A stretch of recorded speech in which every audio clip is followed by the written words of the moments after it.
Bismillahirrahmanirrahim. Dear students, Assalamu alaikum. We are back with lecture number 10. I am Shahzad Ahmed Malik and I am teaching you the course CSC 103 Programming Fundamentals. Dear students, last lecture में हम लोगों ने selection statements के बारे में बात की थी और हमने देखा था कि हमारे पास तीन टाइप्स की सिलेक्शन स्टेटमेंट हैं, जिसमें हमारे पास सबसे पहले सिंगल सिलेक्शन आती है और सिंगल सिलेक्शन के अंदर हम लोग जो स्टेटमेंट यूज़ करते हैं वो है इफ़ स्टेटमेंट। उसके बाद हमने देखा था कि हमारे पास डबल सिलेक्शन आती है और डबल सिलेक्शन के अंदर हम लोग इफ़ एल्स स्टेटमेंट को यूज़ करते हैं। उसके बाद जो हमारी थर्ड सिलेक्शन थी वो मल्टीपल सिलेक्शन थी और मल्टीपल सिलेक्शन के अंदर हमने देखा था कि बेसिकली दो स्टेटमेंट्स हमारी आ रही थी, एल्स इफ और स्विच स्टेटमेंट।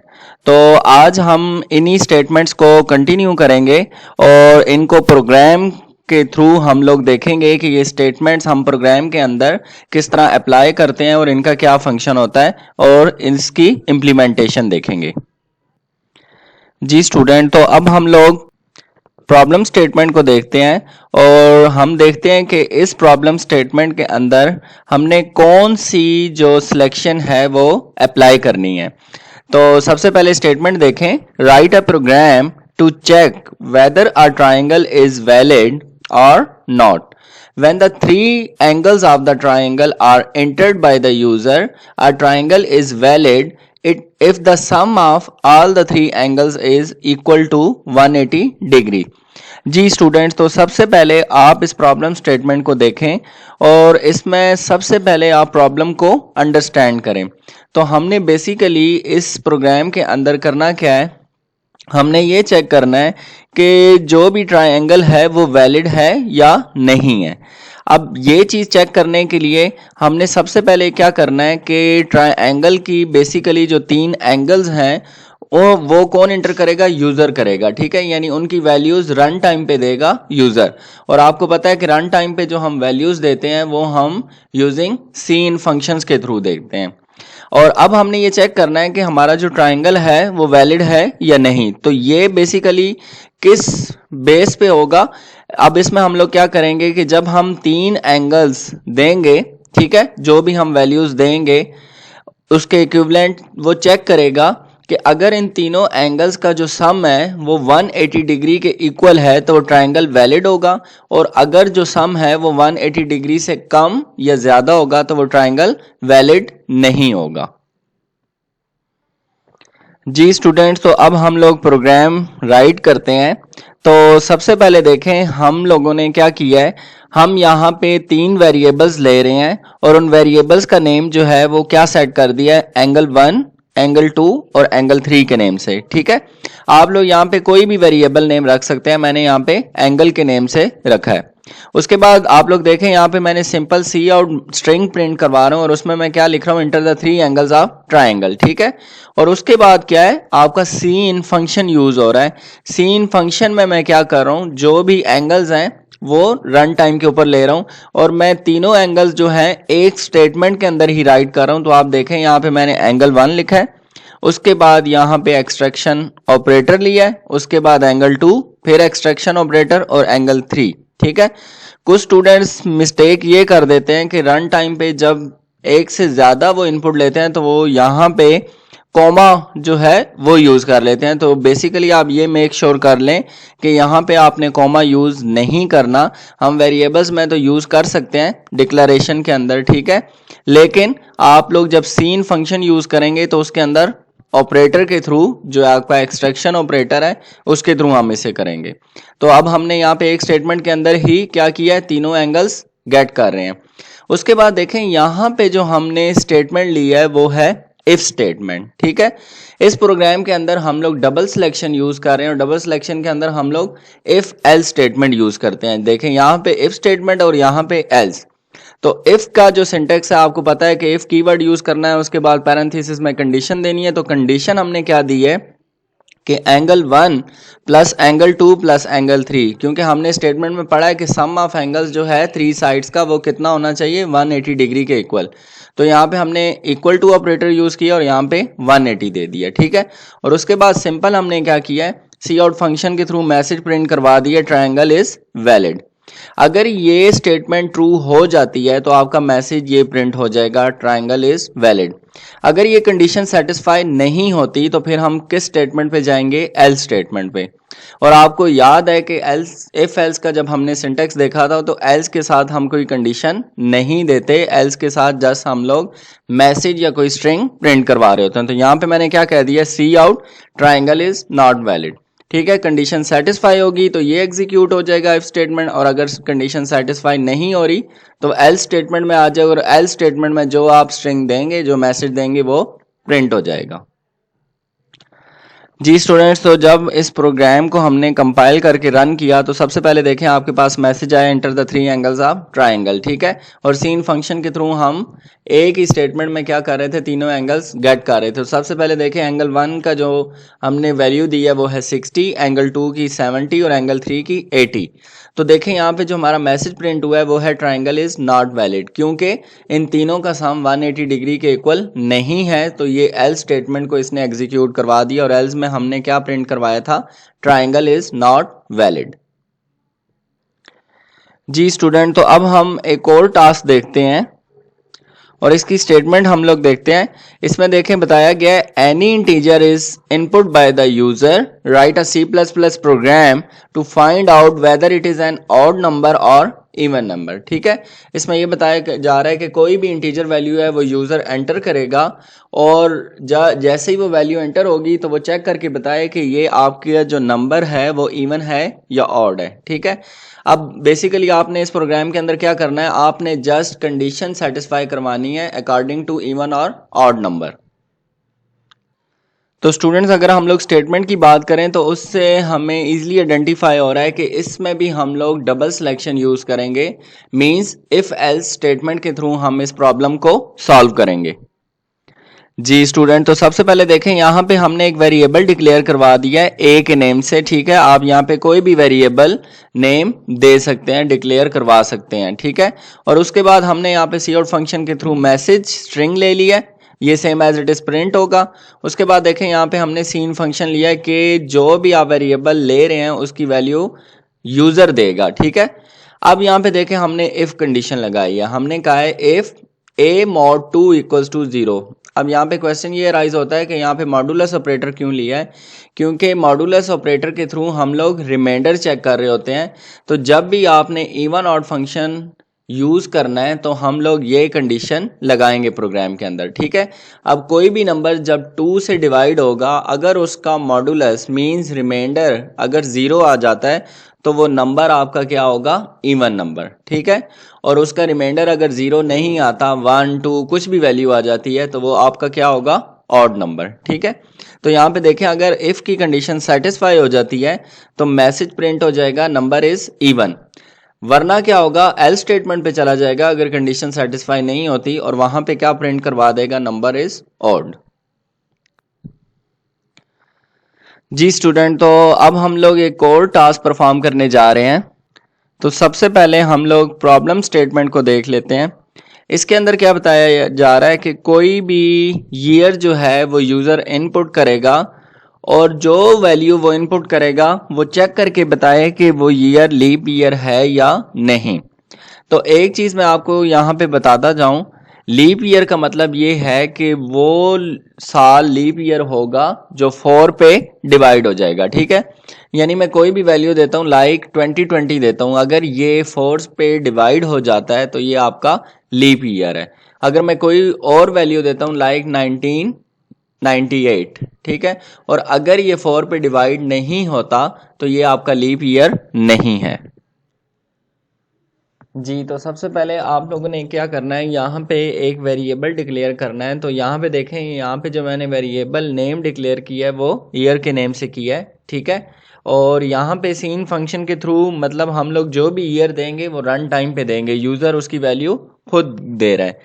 अब यहाँ पे देखें हमने इफ एल्स की स्टेटमेंट लगाई है। सबसे पहले हमने क्या किया है, यहाँ पे इफ की कंडीशन लगाई है, और उसमें हमने क्या किया है कि आपका ईयर कौन सा होगा, लीप ईयर जो 4 से डिवाइड हो जाएगा। तो इस कंडीशन में देखें, सबसे पहले हमने कहा था कि लीप ईयर वो होता है जो 4 से डिवाइड हो जाता है। तो आप ये वाली कंडीशन अगर देखें, year mod 4 equals to year, इसका मतलब ये है a year is a leap year if it is divisible by 4। अब यहाँ पे देखें, एक और इफ़ की कंडीशन लगी हुई और इन दोनों के दरमियान मैंने एंड ऑपरेटर यूज़ किया, ठीक है। और इसमें ये बताया जा रहा है except that any year divisible by 100 is a leap year only if it is divisible by 400, ठीक है। यानी प्रॉब्लम स्टेटमेंट जो थी, अगर सिंपल आपको कहा जाए कि लीप ईयर क्या है तो आपने सिंपल 4 से डिवाइड करना है।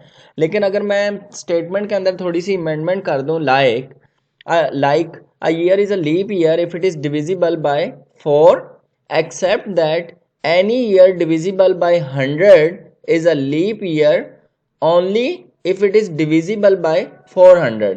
तो इस स्टेटमेंट में आपने ये वाली कंडीशन लगानी है, ठीक है। और यहाँ पे आप मैसेज प्रिंट करवा रहे हैं कि ये कौन सा ईयर है, लीप ईयर। एल स्टेटमेंट में क्या बताया जा रहा है कि अगर कोई भी ईयर 4 से डिवाइड नहीं होता तो वो कौन सा ईयर होगा, लीप ईयर, वो लीप ईयर नहीं होगा।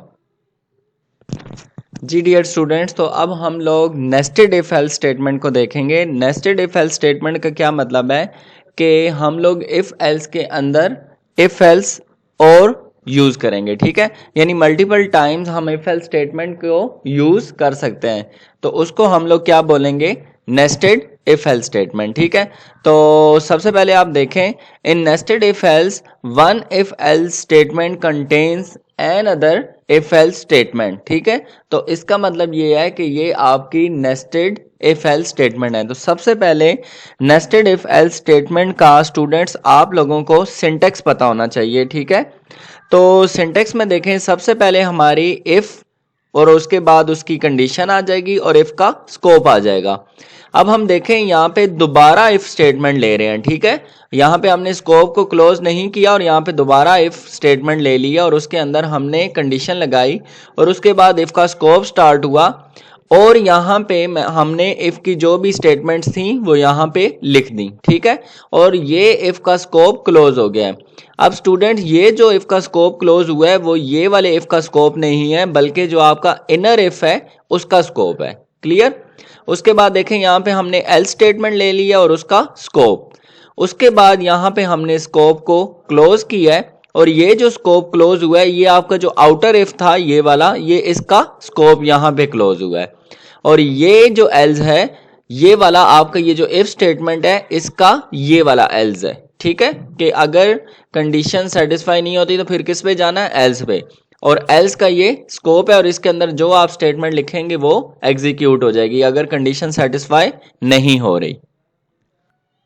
जी स्टूडेंट, तो अभी हमने जो नेस्टेड इफ एल्स का सिंटेक्स देखा है, अब उसको मैं एक्सप्लेन करने जा रहा हूँ। अब देखें यहाँ पे क्या होगा कि अगर आपकी इफ एक्सप्रेशन जो ये वाली है वो अगर फॉल्स हो जाती है, यानी कंडीशन सेटिस्फाई नहीं होती, तो वो किस पे आ जाएगा, आपके इस वाले एल्स पे आ जाएगा और आपकी स्टेटमेंट ब्लॉक 3 जो है वो एग्जीक्यूट हो जाएगी, ठीक है। अब अदरवाइज क्या होगा, अगर आपकी इफ स्टेटमेंट ट्रू हो जाती है तो वो किस पे आएगा, नेस्टेड जो आपका इफ है उस पे आ जाएगा, ठीक है। और वो क्या चेक करेगा, एक्सप्रेशन 1 को। अगर एक्सप्रेशन 1 ट्रू हो जाती है तो आपकी कौन सी स्टेटमेंट ब्लॉक एग्जीक्यूट होगा, 1 वाला, ठीक है। और अगर ट्रू नहीं होती तो आपका स्टेटमेंट ब्लॉक 2 जो है एल्स स्टेटमेंट के साथ वो एग्जीक्यूट होगा। तो आई होप सो अब आपको इफ नेस्टेड इफ एल्स का सिंटेक्स जो है वो प्रीटी क्लियर हो चुका होगा। जी स्टूडेंट, तो अब हम लोग नेस्टेड इफ एल्स स्टेटमेंट की एग्जांपल देखते हैं। उसमें सबसे पहले हमने क्या किया है, यहाँ पे एक वेरिएबल डिक्लेयर और इनिशियलाइज करवाया है, ठीक है। उसके बाद यहाँ पे देखें हमने इफ की कंडीशन ली है जिसमें हमने कहा है कि मार्क्स जो है वो greater than or equal to 80। अगर ये कंडीशन सेटिस्फाई होगी तो वो आपके इस स्कोप के अंदर आ जाएगा, ठीक है। और अगर कंडीशन सेटिस्फाई नहीं होती तो वो किस पे जाएगा, एल्स स्टेटमेंट के ऊपर। ये एल्स का स्कोप है और एल्स के अंदर फिर हमने क्या किया है, इफ स्टेटमेंट को यूज कर लिया, ठीक है। तो अब ये आपका नेस्टेड इफ एल्स स्टेटमेंट बनने जा रहा है। अब इफ के अंदर हमने दोबारा कंडीशन लगाई है, marks is greater than or equal to 60 और ये इफ का क्या है, स्कोप है, ठीक है। और इसमें देखें यहाँ पे हमने ये स्टेटमेंट्स लिख दी हैं कि you are second in class, ठीक है। अगर यह भी कंडीशन सेटिस्फाई नहीं होती तो फिर हम किस में आएंगे, एल्स स्टेटमेंट के ऊपर। और एल्स में दोबारा हमने क्या किया है, इफ की कंडीशन लगा दी और इसमें हमने कहा है मार्क्स इज ग्रेटर देन और इक्वल टू 40 और ये इफ का स्कोप है जिसमें हमने कहा है कि you are third in class. और दोबारा आप देखें यहाँ पे हमने एल्स स्टेटमेंट लिया और ये एल्स स्टेटमेंट किसकी है, जो हमारा आउटर इफ था, जो स्टार्ट में हमने इफ लिया है उसका ये एल्स है, ठीक है। और यहाँ पे क्या है, सी आउट यू आर फेल। और ये देखें ये स्कोप इस एल्स का है, ठीक है, ये स्कोप जो है ऊपर वाले एल्स का है और ये जो है आपका जो थर्ड है उसका स्कोप है एल्स का, और ये वाला जो स्कोप क्लोज हो रहा है ये आपके मेन फंक्शन का है। जी स्टूडेंट, तो सिलेक्शन स्टेटमेंट के अंदर अब जो हमारी थर्ड टाइप है वो है मल्टीपल सिलेक्शन। और हमने देखा था कि मल्टीपल सिलेक्शन के अंदर हमारी दो स्टेटमेंट्स आ रही थी जिसमें एल्स इफ और स्विच स्टेटमेंट आ जाती है। तो सबसे पहले हम लोग एल्स इफ स्टेटमेंट को देखेंगे। If else ladder is used for checking multiple conditions. If the first condition will not satisfy, compiler will jump to else block and check the next condition whether it is true or not and so on. सबसे पहले हम लोग जो C++ के अंदर else if का syntax है हम उसको देखेंगे, क्योंकि जब तक हमें सिंटेक्स क्लियर नहीं होगा हम multiple selection else if program के अंदर यूज नहीं कर पाएंगे सही तरीके से। तो आइए स्टूडेंट सबसे पहले हम लोग एल्स इफ का सिंटेक्स देखते हैं। जी स्टूडेंट, तो सबसे पहले हमने क्या करना है, हमने इफ कंडीशन लेनी है, ठीक है, और इफ का स्कोप जो है वो स्टार्ट भी होगा और क्लोज भी होगा। अब देखें इफ कंडीशन के बाद हमने सिंपल क्या किया है, यहाँ पे एल्स इफ स्टेटमेंट यूज कर लिया है। इसी तरह आप देखें कि एल्स इफ के अंदर भी हमने कंडीशन लगानी है। हमने जैसा कि देखा था कि एल्स जो आपकी स्टेटमेंट होती है उसमें कंडीशन नहीं लगाते, लेकिन यहाँ पे जो कीवर्ड यूज हो रहा है वो है एल्स इफ। तो एल्स इफ के अंदर भी हम लोग क्या लगाएंगे, कंडीशन, और इसी तरह इसका स्कोप स्टार्ट भी होगा और क्लोज भी होगा। फिर दोबारा हम लोग क्या लेंगे, एल्स इफ लेंगे, यानी आप मल्टीपल एल्स इफ यहाँ पे इंप्लीमेंट करने जा रहे हैं, मल्टीपल कंडीशंस लगा रहे हैं, तो जितनी आप कंडीशन लगाएंगे उतने एल्स इफ आपके इंक्रीज होते जाएंगे। तो यहाँ पे भी उसकी कंडीशन है और ये एल्स इफ का ब्लॉक है, ठीक है, यानी स्कोप है। इसी तरह आप देखें लास्ट में आपने क्या लगाना है, एल्स। अब ये जो एल्स है ये एल्स इफ से जो है डिफरेंट है। इसका मतलब ये है कि ये जो एल्स स्टेटमेंट है ये किससे बिलोंग कर रही है, ये आपके जो ऊपर वाला इफ स्टेटमेंट है उससे बिलोंग कर रही है, यानी इफ का एल्स क्या बनेगा, ये, ठीक है। और ये जो एल्स इफ हैं ये आपकी कंडीशंस को सेटिस्फाई कर रही हैं। अब एल्स में देखें यहाँ पे भी क्या है, ये एल्स का स्कोप है। अब इसको अगर एक्सप्लेन किया जाए तो इसका मतलब ये है कि when the first Boolean condition becomes true, ठीक है, then first block gets executed. When first condition becomes false then second block is checked against the condition. If second block becomes true means second block condition becomes true, then second blocks gets executed. okay, इसी तरह अगर आप next further condition check करते जाएंगे तो इसी तरह आपके ब्लॉक्स जो हैं वो एग्जीक्यूट होते जाएंगे वन बाय वन। जी स्टूडेंट, तो अब हम लोग एल्स इफ का सिंटेक्स देख चुके हैं। अब हम एल्स इफ को प्रोग्राम के अंदर कैसे यूज करेंगे, आइए अब हम एक प्रॉब्लम स्टेटमेंट देखते हैं।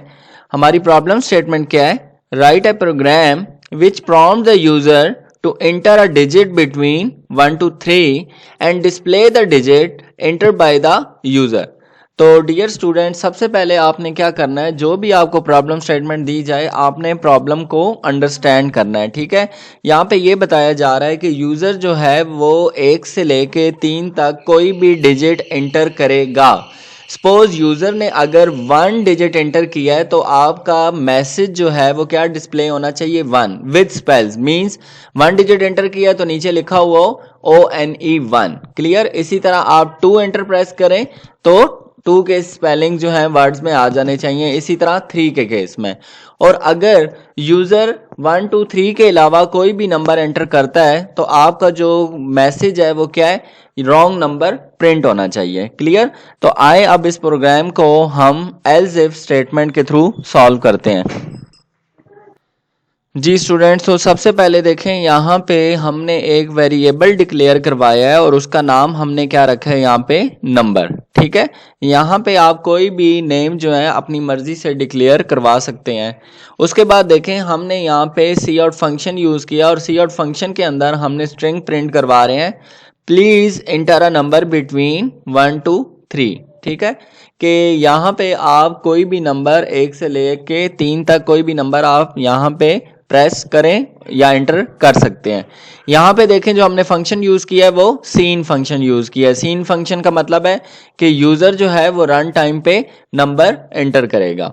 अब यहाँ पे देखें सबसे पहले हमने इफ़ कंडीशन लगाई है और हमने उसमें क्या कहा है कि नंबर इक्वल्स टू 1। अगर यूज़र नंबर 1 प्रेस करता है कीबोर्ड से तो ये कंडीशन सेटिस्फाई हो जाएगी और वो इफ के स्कोप के अंदर आ जाएगा। और स्कोप के अंदर हमने क्या मैसेज डिस्प्ले करवाया हुआ है, यू प्रेस्ड 1। अब जैसा कि हमने देखा था एल्स इफ के सिंटेक्स के अंदर कि सबसे पहले हम लोग इफ कंडीशन देते हैं, तो इफ कंडीशन हम दे चुके हैं और इफ का स्कोप भी हमने स्टार्ट और क्लोज कर दिया है। उसके बाद हमने देखा था कि हम एल्स इफ यूज करेंगे। ठीक है, तो आप देखें यहाँ पे हमने एल्स इफ यूज किया है और हमने सिंटेक्स में देखा था कि एल्स इफ के साथ भी उसकी एक्सप्रेशन या कंडीशन आती है। तो यहाँ पे हमने जो कंडीशन दी है वो है नंबर इक्वल्स टू 2 और हमने देखा था कि एल्स इफ का भी अपना स्कोप है। तो यहाँ पे देखें एल्स इफ का स्कोप जो है वो यहाँ पे डिफाइन किया गया है, स्टार्ट भी हो रहा है एंड क्लोज भी हो रहा है।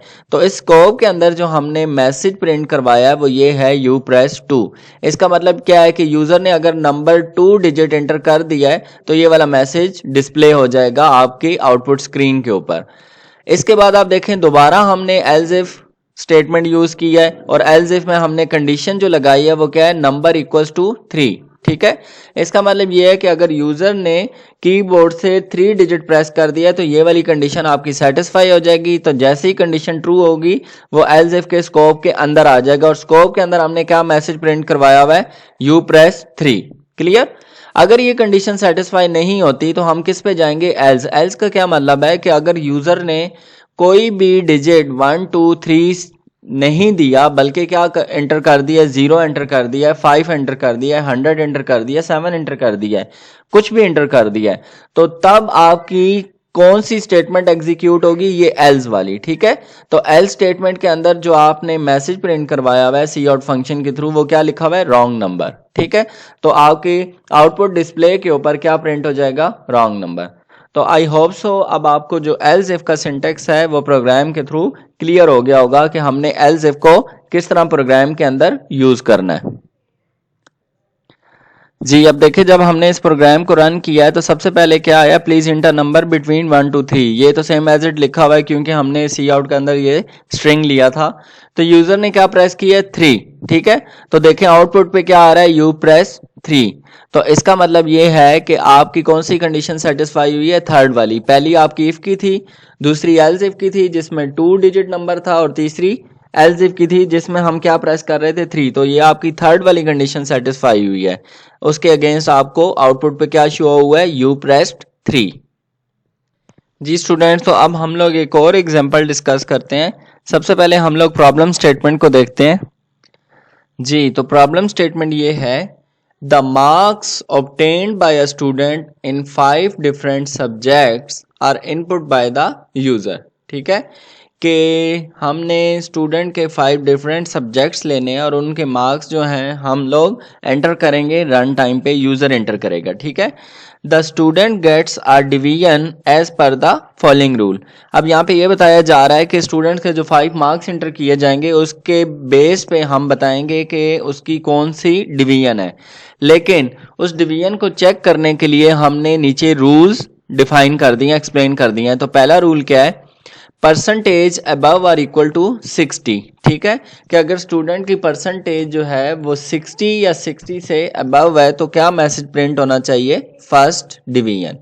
इसी तरह जो हमारा सेकंड रूल है, परसेंटेज बिटवीन 50 एंड 59। ठीक है, कि अगर कोई स्टूडेंट 50 या 59 के दरमियान, यहाँ पे देखें अब बिटवीन का वर्ड यूज हुआ है, तो यहाँ पे 50 या 59 के दरमियान कोई भी परसेंटेज स्टूडेंट गेट करता है तो उसके अकॉर्डिंगली आपका जो डिवीजन प्रिंट होगी वो क्या होगी, सेकंड डिवीजन। इसी तरह आप थर्ड रूल पे आए तो वहां पे क्या बताया जा रहा है, परसेंटेज बिटवीन 40 एंड 49। इसका मतलब ये है कि 40 से लेके 49 तक अगर कोई भी स्टूडेंट ये वाली परसेंटेज गेट करता है तो उसके अगेंस्ट जो मैसेज प्रिंट होगा वो होगा थर्ड डिवीजन। और लास्ट जो हमारा रूल है वो है परसेंटेज लेस देन 40। अगर कोई भी स्टूडेंट यहाँ पे 40 से कम परसेंटेज गेट करेगा तो वहां पे जो मैसेज प्रिंट होगा वो होगा फेल। जी स्टूडेंट्स, तो सबसे पहले हम लोगों ने यहाँ पे वेरिएबल डिक्लेरेशन करनी है। तो यहाँ पे देखें, सबसे पहले जो हमने वेरिएबल डिक्लेयर किए हैं वो सब्जेक्ट 1, सब्जेक्ट 2, सब्जेक्ट 3, सब्जेक्ट 4 और सब्जेक्ट 5 के नेम से किए हैं, ठीक है। और लास्ट में जो हमने वेरिएबल डिक्लेयर किया है वो क्या है, परसेंटेज। परसेंटेज का वेरिएबल हम इसलिए डिक्लेयर कर रहे हैं क्योंकि हमने स्टूडेंट की परसेंटेज फाइंड करनी है और उसके अकॉर्डिंगली हमने बताना है कि स्टूडेंट ने कौन सी डिवीजन गेट की है, ठीक है। तो इन तमाम को मैंने एक ही स्टेटमेंट के अंदर लिख दिया है। तो तमाम वेरिएबल डिक्लेरेशन अगर आपने एक ही स्टेटमेंट के अंदर करना है तो हम उसको किससे सेपरेट करते हैं, कॉमा के थ्रू। तो आप देखेंगे इन तमाम वेरिएबल्स के दरमियान जो है मैंने यहाँ पे कॉमा यूज किया है। उसके बाद हमने क्या किया, सी आउट फंक्शन के थ्रू ये मैसेज प्रिंट करवा दी, एंटर मार्क्स ऑफ 5 सब्जेक्ट। और यहाँ पे हमने क्या किया, सी इन फंक्शन यूज किया, ठीक है, कि यूजर जो है रन टाइम के ऊपर सब्जेक्ट्स के मार्क्स एंटर करेगा। तो यहाँ पे देखें मैंने 5 सब्जेक्ट्स लिए हैं। परसेंटेज वाला वेरिएबल यहाँ पे क्यों नहीं लिया, क्योंकि परसेंटेज वेरिएबल के अंदर हम इन तमाम सब्जेक्ट्स का सम जो है वो कैलकुलेट करके फिर उससे डिवाइडेड बाय 5 करेंगे और जो वैल्यू आएगी वो परसेंटेज वेरिएबल के अंदर स्टोर होगी, इसलिए यहाँ पे परसेंटेज की वैल्यू यूजर रन टाइम पे नहीं देगा। तो देखें यहाँ पे हमने परसेंटेज वेरिएबल लिया है और उसको असाइनमेंट ऑपरेटर के थ्रू हमने बताया है कि उसके अंदर हमारे पांचों सब्जेक्ट्स के मार्क्स जो है वो सम हो और डिवाइडेड बाय 5, ठीक है। यानी यहाँ पे हम लोग एवरेज कैलकुलेट कर रहे हैं और इसका मतलब ये है कि परसेंटेज कैलकुलेट करने का मेथड ये है कि sum of total subjects divided by sum of जो, यानी यहाँ पे इसका मतलब ये है कि 5 सब्जेक्ट्स हैं, आपने पांचों सब्जेक्ट्स के मार्क्स जो हैं वो यहाँ पे एंटर करने हैं, उनका सम लेना है और उनको डिवाइड कर देना है टोटल सब्जेक्ट से। तो टोटल सब्जेक्ट्स आपके कितने हैं, 5। इसी तरह आप देखें, हम सबसे पहले इफ की कंडीशन लगाएंगे और इफ के अंदर हमने जो कंडीशन लगाई है वो है percentage is greater than or equal to 60। इसका क्या मतलब है कि अगर कोई भी स्टूडेंट 60 या 60 से ज़्यादा परसेंटेज लेता है तो उसके अगेंस्ट जो आपकी डिवीजन प्रिंट होगी वो है फर्स्ट डिवीजन। अब देखें, अगर ये इफ वाली कंडीशन सेटिस्फाई नहीं होती तो हम किस पे जा रहे हैं, एल्स इफ कंडीशन को चेक करने, और उसमें हमने बताया है percentage is greater than or equal to 50। जी इसी तरह हम अकॉर्डिंगली अब एल्स इफ की कंडीशन लगाते जा रहे हैं। अब एल्स इफ में हमने क्या किया है, परसेंटेज ग्रेटर देन और इक्वल टू 50 वाली कंडीशन लगाई है कि अगर किसी भी स्टूडेंट की 50 या 50 से ज्यादा परसेंटेज है तो मैसेज प्रिंट होगा सेकंड। इसी तरह अब हम जो नेक्स्ट एल्स इफ की कंडीशन लगा रहे हैं उसमें हम क्या कर रहे हैं कि परसेंटेज अगर 40 या 40 से ग्रेटर होती है तो आपका जो मैसेज प्रिंट होगा वो थर्ड डिवीजन। और स्टूडेंट आप देखें यहाँ पे हम सिर्फ एल स्टेटमेंट यूज कर रहे हैं। ये एल स्टेटमेंट जो है ये आपके इफ के साथ बिलोंग कर रही है, ठीक है। और एल्स में क्या है कि सॉरी यू आर फेल, कि अगर कोई भी स्टूडेंट जो है 40 से कम परसेंटेज गेट करता है, यहाँ पे आप देखें 40 से कम यूज हो रहा है क्योंकि हमने इक्वल टू 40 ऊपर किया हुआ है। अगर 40 परसेंटेज किसी की आ जाती है तो वो थर्ड डिवीजन गेट करेगा, लेकिन अगर कोई स्टूडेंट जो है उसकी परसेंटेज 40 से कम आती है तो फिर ये मैसेज प्रिंट होगा। अब ये देखें स्टूडेंट, हमने रन टाइम पे 5 सब्जेक्ट्स के मार्क्स एंटर किए हैं 90, 50, 60, 50, 50। तो जब हमने इनकी परसेंटेज कैलकुलेट की है तो वो 60% से ज्यादा बन रही थी। तो यहां पे क्या है, फर्स्ट डिवीजन का मैसेज आपका प्रिंट हो गया। तो स्टूडेंट आई होप सो आपको आज मल्टीपल सिलेक्शन के अगेंस्ट जो हमने स्टेटमेंट पढ़ी है इज अ स्टेटमेंट वो आपको क्लियर हो चुकी होगी। इसी तरह हम लोग अब नेक्स्ट जो हमारी स्टेटमेंट है मल्टीपल सिलेक्शन के अंदर स्विच स्टेटमेंट है, तो अब हम लोग उसका सिंटेक्स देखेंगे नेक्स्ट लेक्चर के अंदर और देखेंगे कि हमारी स्विच स्टेटमेंट किस तरह वर्क करती है। तो आप लोगों ने क्या करना है, अभी तक हम जितनी स्टेटमेंट पढ़ चुके हैं, जितनी सिलेक्शन स्टेटमेंट हमने देख ली हैं, आप उनके प्रोग्राम्स रन करके देखें और आप डिफरेंट प्रॉब्लम्स को बुक में से सॉल्व करें। अगर आपको फर्दर कोई क्वेश्चन कोई क्यूरी है तो आप ड्यूरिंग क्लास में वो इशू मुझसे रिजॉल्व कर सकते हैं, ठीक है। लेकिन इसके लिए आप प्रैक्टिस करें। जब तक आप प्रैक्टिस नहीं करेंगे आप इन प्रोग्राम्स को इजीली एग्जीक्यूट भी नहीं करवा सकते और इम्प्लीमेंट भी नहीं करवा सकते, क्योंकि सिलेक्शन स्टेटमेंट के अंदर डिफरेंट स्टेटमेंट्स आ जाती हैं, तो उसको वन बाय वन आपने सॉल्व करके देखना है डिफरेंट प्रॉब्लम्स के थ्रू। तो फर्दर कोई क्वेश्चन होगा तो आप मुझसे पूछ सकते हैं। ओके स्टूडेंट, इसी के साथ आज का जो हमारा लेक्चर नंबर 10 है वो यहाँ पे ख़त्म होता है। फर्दर कोई क्यूरी क्वेश्चन है तो आप मुझसे पूछ सकते हैं। अपना ख्याल रखिएगा। अल्लाह हाफिज़।